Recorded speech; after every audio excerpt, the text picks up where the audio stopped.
അതെ, ആ കുട്ടിയെ തെറ്റു പറഞ്ഞിട്ട് കാര്യമില്ല. കല്യാണത്തിന്റെ ആദ്യ ദിവസങ്ങളിൽ ഭർത്താക്കന്മാർ മാക്സിമം ഉറങ്ങട്ടെ എന്ന് എല്ലാ ഭാര്യമാരും കരുതും.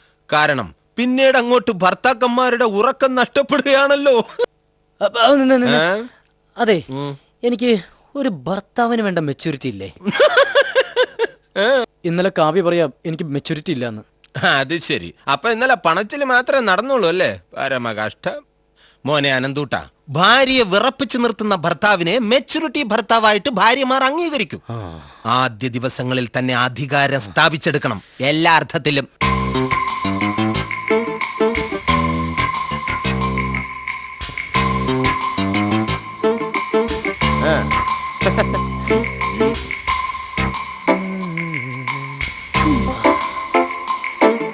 പെട്ടെന്നാവട്ടെ,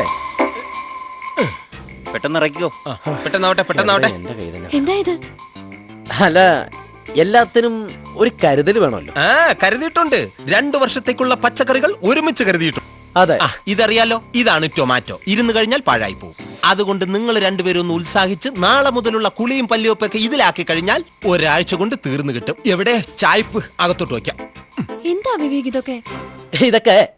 ഇതൊക്കെ ലാഭത്തിന് കിട്ടിയതാ. മത്തങ്ങ, കുമ്പളങ്ങ, ദാ ഫിഷ് നല്ല ഫ്രഷാ. അതുകൊണ്ടൊക്കെ വിവേക്, എനിക്കൊന്നും നിനക്കൊന്നും അറിയില്ല, നീ കൊച്ചുകുട്ടിയല്ലേ. എടാ, പറയും പോലെ ഇത് നമ്മുടെ ട്രീസയുടെ വീട് തന്നെയല്ലേ?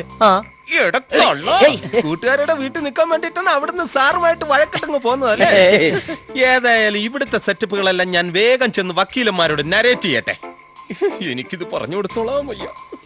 ഇയാളുടെ ഒരു കാര്യം. ഇപ്പൊ ഞാൻ പറഞ്ഞൊക്കെ സത്യമാണെന്ന് വിവേകിന് മനസ്സിലായില്ലേ? സത്യോ? എന്ത് സത്യം? വിവേക് പല കാര്യങ്ങളിലും ചൈൽഡിഷ് ആണെന്ന്. 10-25 രൂപയ്ക്ക് പച്ചക്കറി വാങ്ങേണ്ടടുത്ത് ഞാൻ മനഃപൂർവ്വം തന്നെയാ ഇത്തരം വാങ്ങിക്കൂട്ടിയത്. വീണത് വിദ്യയാക്കല്ലേ? ജീവിതത്തിൽ ഞാൻ വീഴാറില്ല, ഇനി വീഴയില്ല. അഥവാ വീണാലും 4 കാലിൽ തന്നെ വന്ന് വീണോളും. അതെനിക്കറിയാം. നോക്ക്, ഞാനൊരു ഭർത്താവാണ്, എന്നെ ദേഷ്യം പിടിപ്പിക്കരുതേ. ഭർത്താക്കന്മാർക്ക് മാത്രമേ ദേഷ്യം വരാൻ പാടുള്ളൂ. ഭർത്താക്കന്മാരുടെ ഉത്തരവാദിത്തമില്ലായ്മ സഹിക്കുന്ന ഭാര്യമാർക്കും ദേഷ്യം വരും. കാവ്യ, അത് കറക്റ്റ്. ഇത് കറക്റ്റ് എന്ന്. ഈ കാവ്യയുടെ എന്താ മണതല ചേട്ടാ? ഞാൻ എന്റെ ഗ്ലാസ് ഇവിടെ വെച്ച് മറന്നുപോയി, അതെടുക്കാൻ വേണ്ടിട്ട് വന്നതാ. പിന്നെ ഈ വീട്ടിൽ വന്ന് മടങ്ങിപ്പോകുന്ന ഗസ്റ്റുകൾ എന്തെങ്കിലും മറന്നു വെച്ചത് എടുക്കാനായിട്ട് തിരിച്ചു വരുമ്പോഴാ വീട്ടുകാരുടെ തനി സ്വരൂപം കാണാൻ പറ്റുന്നത്. സത്യം പറഞ്ഞ, ഞാൻ ഇതുപോലെ മറന്നു വെച്ച സാധനം തിരിച്ചെടുക്കാൻ ചെന്നപ്പോ എന്തോ ആൾക്കാർ എന്നെ പച്ചയ്ക്ക് തള്ളക്കി വിളിച്ചോണ്ടാ. അത് ഞാൻ കേട്ടിട്ടുണ്ട്. അത് കേൾക്കാനുള്ള ഭാഗ്യം എനിക്കുണ്ടായിട്ടുണ്ട്. ഓഖാ, നിങ്ങൾ ഏതായാലും അതൊന്നും ചെയ്തില്ലല്ലോ. പിന്നെ ഞാൻ ഏതായാലും ഇനി വരില്ല. തുടങ്ങിക്കോ.